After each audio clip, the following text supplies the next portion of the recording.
Olá, seja bem-vindo ao nosso canal, aos nossos vídeos. Hoje nós vamos falar de um tema aí super polêmico, pouco difundido. Procurei na internet sobre o assunto, acabei não achando. A gente costuma trazer alguns assuntos polêmicos aqui para o nosso canal, para estar cada vez mais trazendo material com conteúdo para vocês. Hoje nós vamos falar sobre gestão de alto benefício, aquele sentimento que você já deve ter visto no seu chefe, no seu funcionário, ou às vezes até um diretor de uma empresa, aquele sentimento de fazer para si próprio, né? Se for bom para mim, eu faço. Se não for, eu não faço. Então, essa gestão de alto benefício.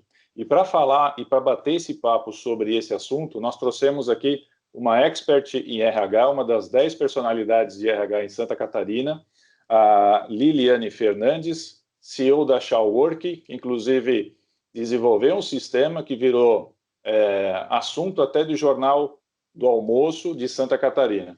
Tudo bem, Liliane? Tudo certo, Mário. Obrigada pelo convite. Eu que agradeço. Antes da gente entrar no tema, fala um pouquinho aí de como é que funciona essa tua expertise de software que faz a junção entre a empresa e o empregado de uma forma aí usando a inteligência e a tecnologia. Certo. Então, Mário, a Shawwork ela é uma HR Tech que trabalha com recrutamento e seleção, mas o foco é justamente usar análise comportamental, né? Então, a gente tem uma plataforma que é gratuita tanto para o empresário quanto para o profissional, onde eu, como profissional, me cadastro meu currículo e faço um teste comportamental, e eu, como empresária, cadastro uma vaga e escolho características comportamentais, que a gente chama de soft skills, e a plataforma da Shawwork, ela faz esse match. Então, ela faz um filtro das competências técnicas e ela ainda ranqueia o mais compatível para o menos compatível comportamentalmente. Então, ela economiza aí o tempo de um recrutador em torno de 70%, o que faz, né, ele aumentar a assertividade, diminuir a rotatividade de uma organização, aumentar o engajamento e, consecutivamente, melhorar o resultado da empresa, né? Poxa, que bacana, parabéns pelo teu projeto. Quem quiser ver e conhecer um pouquinho mais do trabalho da Liliane, eu vou deixar nas descrições aí do nosso vídeo. Você vai estar podendo acessar lá o trabalho dela e até estar falando com a equipe dela também. Liliane, vamos falar um pouquinho sobre o tema, então, de gestão de alto benefício.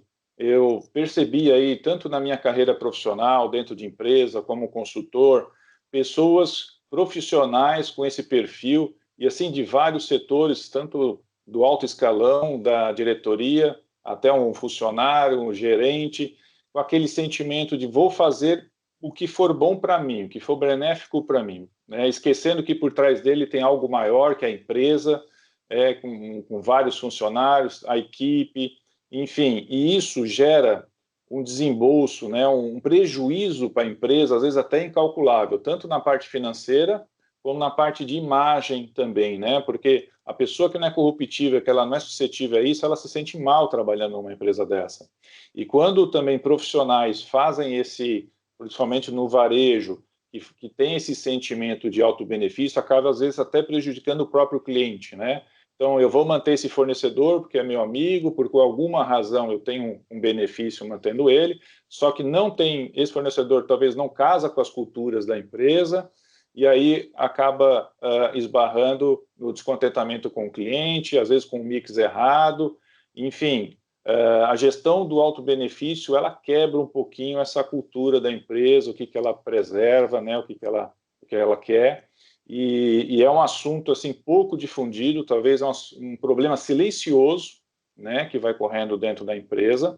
Então, assim, para a pessoa que está assistindo hoje, o empresário que está assistindo esse vídeo hoje, ou um chefe de uma equipe, ou até o funcionário que está lá nessa situação e está se sentindo desconfortável, o que você daria de dica para a gente, um formato de talvez diminuir isso, evitar ou até analisar como é que está acontecendo e o que poderia ser feito para minimizar esse problema que, assim, está infestado em todas as empresas. Todas as empresas têm praticamente esse problema. O que você diria para a gente? Perfeita a tua colocação, Mário. Exatamente, existem tipos de profissionais, né? E essa pessoa que quer tirar o alto benefício, né, que quer ter vantagem em todas as etapas, ela realmente é um profissional que existe, está aí no mercado e está atrapalhando o resultado e o engajamento de muitas organizações. E é muito fácil a gente criar formas para bloquear esse tipo de profissional, até para a gente encontrar, saber quem é dentro do meu time que tem esse perfil e automaticamente fazer uma avaliação aí da tua equipe e demitir, trocar, né? Colocar aí as peças no lugar certo. Uma das coisas que mais evita esse tipo de profissional, Mário, é a gente ter uma identidade organizacional. Porque essas pessoas que estão dentro da tua empresa e tentam tirar vantagem, benefícios de coisas que ela não deveria, é porque ela não está alinhada com os valores da organização. E muitas empresas me falam assim: ah, Liliane, eu não trabalho cultura dentro da minha empresa, né? A cultura faz parte da identidade. Na verdade, ele pode não trabalhar, mas ele criou uma cultura. Não é porque você não fala de cultura que não se cria uma cultura dentro da tua organização. E pior, cria-se uma cultura que não é a que você deseja, dessas pessoas que tiram vantagem de processos indevidos, né? De coisas que não deveria. Então, a primeira coisa para a gente ajustar isso, Mário, é criar uma identidade onde você sabe qual é a missão, a visão e os valores dessa organização. Então, quando a gente contrata um colaborador, eu vou contratar ele pelos meus valores. E daí cada empresa tem o seu. Então, eu posso ter uma empresa que o meu valor seja resultado e ética, eu posso ter uma empresa que seja trabalho em equipe e alegria, harmonia. Então, esse tipo de profissional, ele vai enxergar brechas em empresas que não têm cultura. Então, o primeiro passo é você identificar e criar uma identidade organizacional. Depois disso, Mário, é você realmente conscientizar o seu time disso, né? Porque algumas empresas criam, não, a minha empresa tem missão, visão e valores. Está lá na parede, num quadro, mas e se resumiu nisso, é isso? Só existe para tapar o buraco da ISO 9000, da ISO 14000, dessas coisas que precisam passar, né? Mas você pergunta para o comprador, você pergunta para o gerente, quais são os valores da tua empresa? Opa, cai naquela pegadinha, né? Ah, eu acho que é esse. Então, assim, se uma pessoa de uma hierarquia alta não sabe quais são os valores da empresa, imagina o pessoal que está na base, né? O pessoal que está de frente com o cliente, às vezes. Então, é muito importante trabalhar a identidade, trabalhar a cultura e, claro, né, analisar perfil comportamental. Porque, de fato, Mário, as pessoas são muito boas, né, na lábia. Então, eu convenço muito fácil. Mas quando você aplica uma análise comportamental, por exemplo, tem pessoas que um dos valores dela é o poder. Então, vamos lá. Numa análise comportamental, se eu encontro na mesma pessoa que um valor dela é poder, que o perfil dela é dominante, eu começo a juntar as informações e eu posso sim ter um perfil desse, de pessoa que queira levar vantagem de algumas situações, até mesmo de tirar o mérito que era de outra pessoa da equipe e ele tomou para ele. Ele tá, né? É a gestão do auto-benefício. Eu não digo quem foi, tá no meu time, é meu. Então, é uma série de coisas que a gente pode fazer, independente do tamanho da empresa, para evitar esse tipo de profissional. Isso é responsabilidade só do RH? Ou seria uma responsabilidade da empresa como um todo, principalmente de quem está acima da empresa? Olha, Mário, eu digo que o principal interessado disso é o gestor. Não interessa se eu tenho RH na minha organização ou não. Porque às vezes a sua empresa ela é muito enxuta e você tem uma empresa terceira que faz o RH para você. Às vezes você tem só o departamento pessoal, você não tem gestão de pessoas. Isso significa que você não vai trabalhar isso na sua equipe?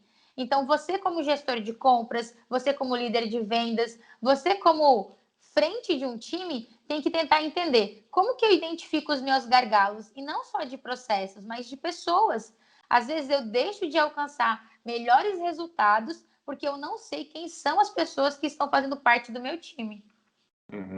Então seria criar essa cultura, né, para ter o norte até para as pessoas entrantes, né, entrar já com essa visão e você também saber adequar os funcionários que estão entrando nessa cultura da empresa e difundir isso com as pessoas que já estão lá, com os funcionários que estão lá. Eu acho que é uma coisinha que tem que ser martelada diariamente, né, ser trabalhado isso, né, para que isso não se perca, né? Não fique lá só na integração, quando a pessoa entra, tudo lindo, maravilhoso, essa cultura da empresa, aí ela entra, se esbarra com outra cultura, que não é nem a cultura da empresa, é a cultura de pessoas que estão ali, às vezes com vários vícios, às vezes com vários anos, e foram degradando, e às vezes até pessoas saíram e ficaram aquela cultura pessoal e não organizacional, né?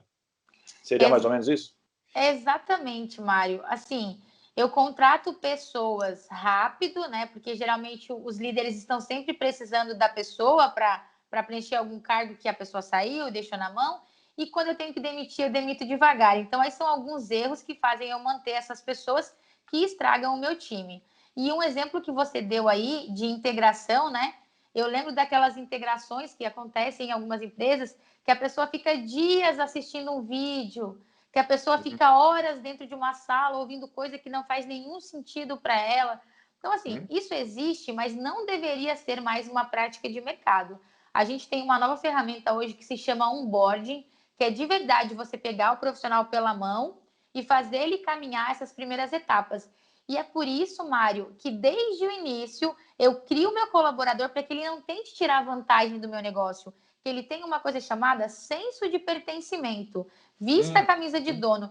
E quando ele perceber que alguém está tirando vantagem de algo, ele vai ser o primeiro a levantar a mão. Opa, tem alguma coisa errada. Porque se está tirando da empresa, está tirando de mim. Mas eu tenho que fazer isso desde o começo, né? É como uma criação de um filho. Você não pode querer educar o seu filho com 15 anos de idade. Você tem que criar ele desde bebezinho, né? Fazer o que é certo, o que é errado, o que você aceita e o que você não aceita.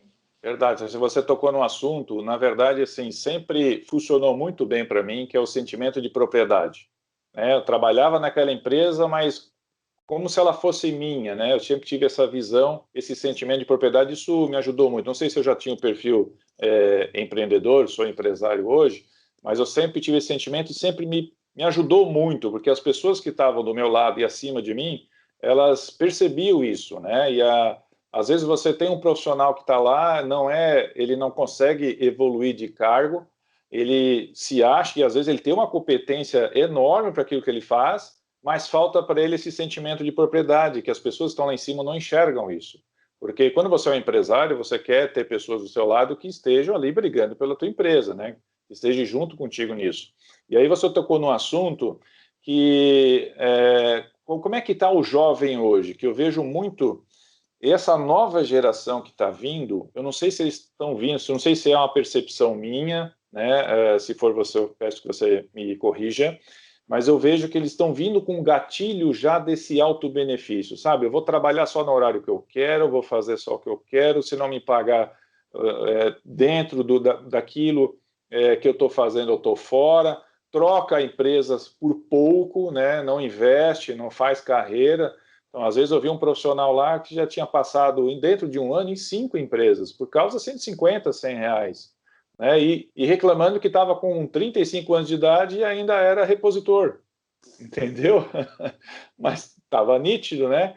Às vezes você tem que investir um pouquinho também, se você consegue enxergar um plano de carreira, eu acho que isso é importante também, uma empresa ter esse plano de carreira, até para não dar aquele sentimento, né? Eu não sei se eu vou estar aqui amanhã, então eu vou fazer meu pezinho de meia aqui, vou fazer do meu jeito, para mim, porque eu não sei se eu vou estar aqui amanhã, eu não tenho esse futuro, né? Então, nesse sentido, o que você vê desse jovem, dessa nova geração agora, e que a gente até brinca, né? Os mais antiguinhos, assim, a gente fala que o pessoal não quer trabalho, quer emprego, né? E eu já vejo, não sei se é cisma minha, eu queria que você me corrigisse, mas parece que tem, e se tiver, como é que a gente consegue moldar isso? Assim, eu sou professora universitária, né? Então eu acompanho esses jovens de perto, né? Tanto na graduação quanto na pós-graduação. E a gente chama de geração micro-ondas, né? Eles entram no emprego e já querem promoção. Então, entrou São 5 imediatistas, minutos. né? Imediatistas. Exatamente. Esse imediatismo dessa geração gera transtorno de ansiedade. Então, se você for ver, a gente tem muitos problemas dentro da empresa de ansiedade, pessoas até pegando atestados, porque não consegue controlar as suas emoções. Mas você me perguntou como que a gente identifica e como que a gente pode fazer isso diferente, né? O que acontece, Mário? Todo ser humano ele só muda de comportamento por 2 motivos e é bom o gestor entender disso. Como que ele muda? ou por forte impacto emocional ou por repetição. Então, por exemplo, eu venho de uma área e de repente eu fui demitido. No meu próximo emprego, eu posso ser um profissional completamente diferente, para o bem ou para o mal, por causa do forte impacto emocional que eu tive. Se Olha eu não só. quero mudar por causa de um forte impacto emocional, então eu devo mudar por repetição. É por isso que a gente fala que toda empresa tem que analisar o perfil comportamental de um colaborador e criar um plano de ação para esse colaborador, para ir mudando aos poucos aquele perfil, aquela característica, aquela soft skill que não está de acordo com a minha organização. Porque assim, não existe o profissional perfeito, né, Mário? Às vezes a gente quer pagar pouco e ter o profissional perfeito. Não vai vir ninguém perfeito. Então, eu vou contratar o melhor que eu puder, o mais dentro da minha cultura, comportamentalmente falando, porque tecnicamente, né, tem muitas pessoas parecidas, e eu vou treinar repetidamente aquilo que ele ainda não é bom. E daí você me perguntou, você comentou comigo, né? Ah, eu sempre fui desse jeito, né? Eu sempre vesti a camisa, eu sempre tive esse senso de pertencimento. E daí a neurociência explica isso de uma forma muito legal, que é o seguinte: nós, como seres humanos, nós somos formados por três coisas.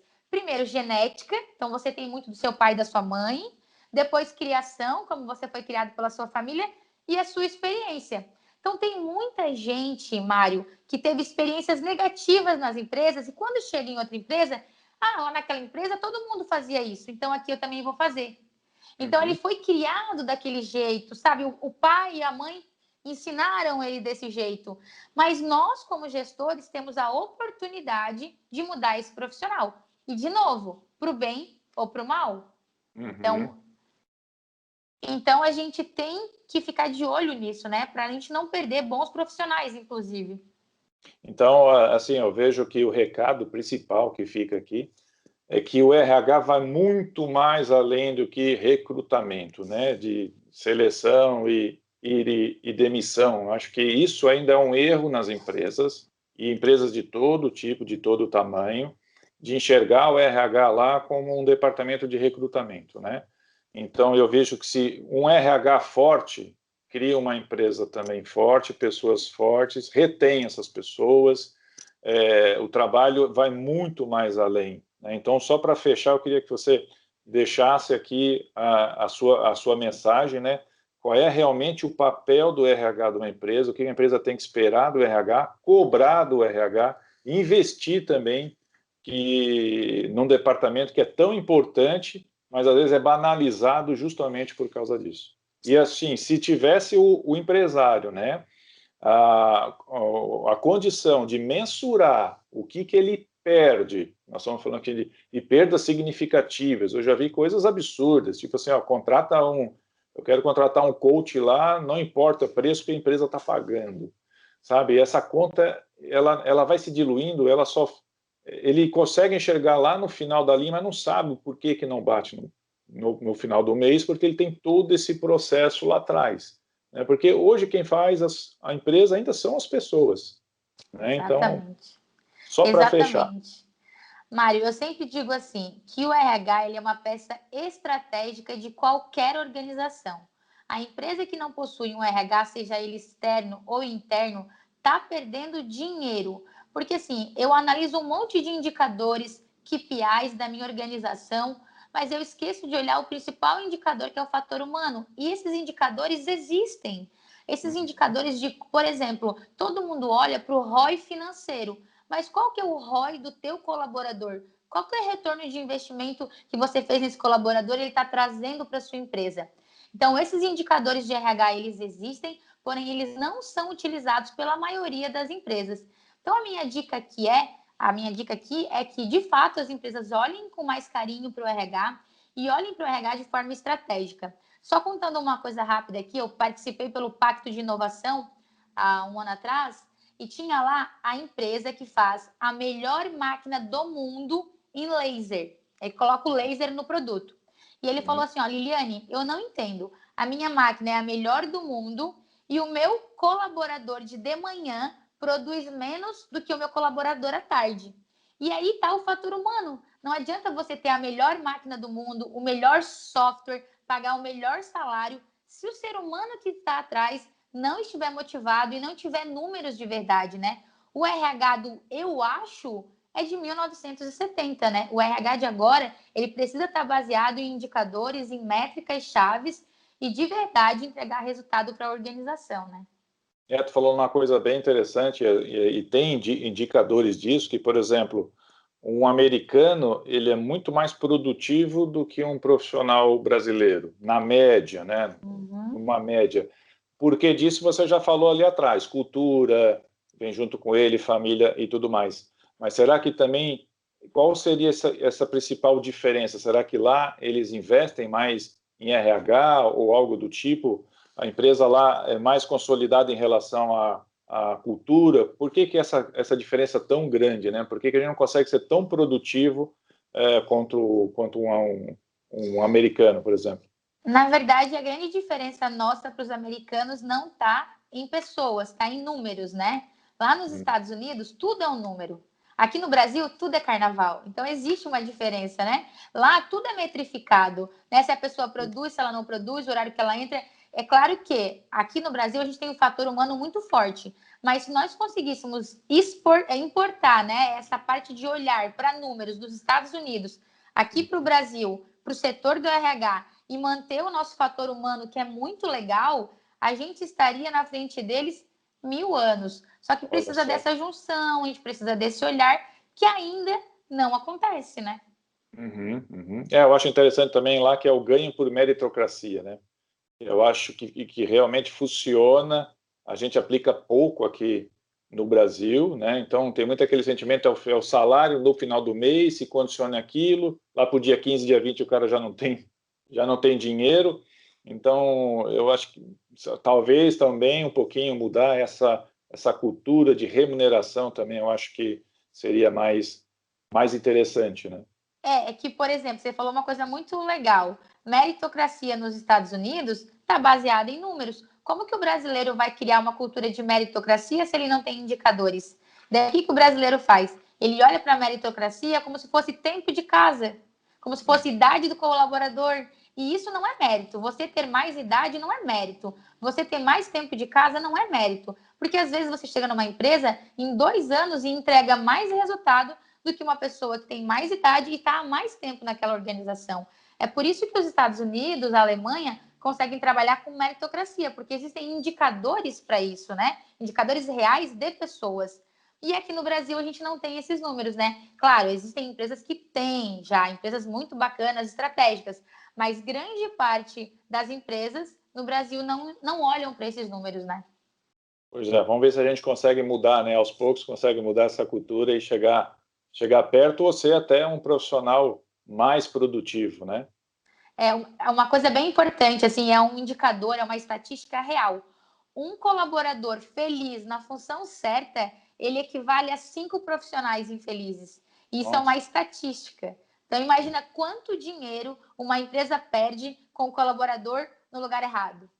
é verdade, bastante mesmo. E a grande função de um gestor hoje é realmente fazer isso, colocar as pessoas nos lugares certos. Essa Exatamente. é um dos maiores desafios, né? Uma das maiores qualidades ou dever de um gestor dentro de uma empresa hoje.